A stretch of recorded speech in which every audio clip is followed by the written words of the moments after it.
ঢাকা দক্ষিণ সিটি কর্পোরেশনের জনগণের টাকা কোথায় গেল? তদন্তে বেরিয়ে এসেছে এক চমকপ্রদ তথ্য। সাবেক মেয়র শেখ ফজলেনুর তাপস, যিনি ২০২০ সালের মে মাসে দায়িত্ব নেন, কর্পোরেশনের বিপুল অঙ্কের টাকা নিয়ে গেছেন তার নিজস্ব ব্যাংকে মধুমতিতে। সিটি কর্পোরেশনের হিসেবে দেখা যায় গত সেপ্টেম্বর পর্যন্ত স্থায়ী আমানত ছিল ১,১৭১ কোটি টাকা।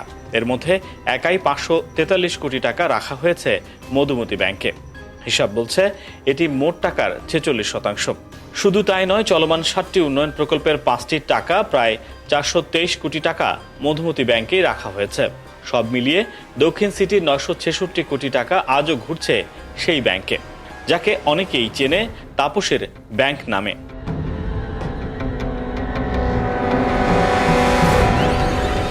প্রশ্ন জাগে, কেন রাষ্ট্রীয় মালিকানাধীন ব্যাংকগুলোকে সরিয়ে দেয়া হলো? তদন্ত বলছে ২০১৮ সালে সরকার নিয়ম বদলে সরকারি সংস্থার টাকা বেসরকারি ব্যাংকে রাখার সুযোগ দেয়।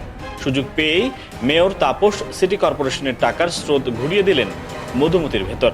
এমনকি সিটি কর্পোরেশনের নগর ভবন আর আঞ্চলিক কার্যালয়গুলোতে বসানো হয় মধুমতি ব্যাংকের ৬টি বুথ, যাতে সেবা নিতে আসা মানুষও বাধ্য হয় টাকা জমা দিতে তার ব্যাংকেই।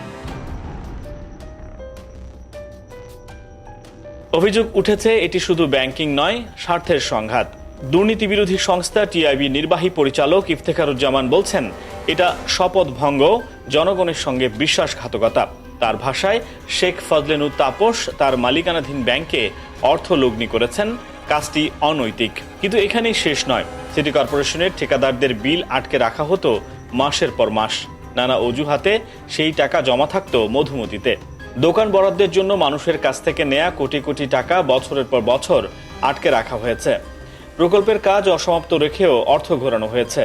যেমন চাংখারপুলে একটি বিপণী বিতানের জন্য ২০১৭ সালে নেওয়া হয়েছিল ১৯ কোটি টাকা। কাজ শেষ হওয়ার কথা ছিল ২০১৯ সালে, কিন্তু এখনও দাঁড়িয়ে আছে অসমাপ্ত ভবন, আর টাকা পড়ে আছে মধুমতি ব্যাংকে। তদন্তে আরও জানা যায়, ২০২১ সালে সাবেক মেয়র সাঈদ খোকন প্রকাশ্যে অভিযোগ করেছিলেন শত শত কোটি টাকা তাপস স্থানান্তর করেছেন তার ব্যাংকে। কিন্তু তাপস সেই অভিযোগ উড়িয়ে দিয়েছিলেন, বলেছিলেন আমানত রাখলেই তো মুনাফা হয় না। অথচ পরিচালক হিসেবে ব্যাংকের মুনাফা মানেই তার নিজের প্রাপ্তি। আওয়ামী লীগ সরকারের পতনের ২ দিন আগে হঠাৎ করে দেশ ছাড়েন তাপস। সূত্র বলছে তিনি এখন সিঙ্গাপুরে আছেন। জনগণের হাজার হাজার কোটি টাকা মধুমতি ব্যাংকে রেখে অসমাপ্ত কাজে স্তূপ ফেলে পালিয়ে যাওয়া, এমন প্রশ্নের উত্তর এখন কে দেবে? আমি একটু সিঙ্গাপুর যেতে যাচ্ছিলাম। হ্যাঁ, যাবো না কেন? আমি এয়ারপোর্টে চলে আসছি, কিন্তু ওই জিওটা এখনো হয় নাই বলে এখানে করছে না। এই যে জিওটা অ্যাপ্লাই করে দিচ্ছি, কিন্তু হতে হতে তো ১১টা ১২টা পরে মানে তোমার ওখানে যেতে। তো আমি ইমিগ্রেশনে আসছি, একটু কাউকে ইমিগ্রেশনে বলা যাবে নাকি? ফ্লাইট এখনই ছেড়ে দিবে।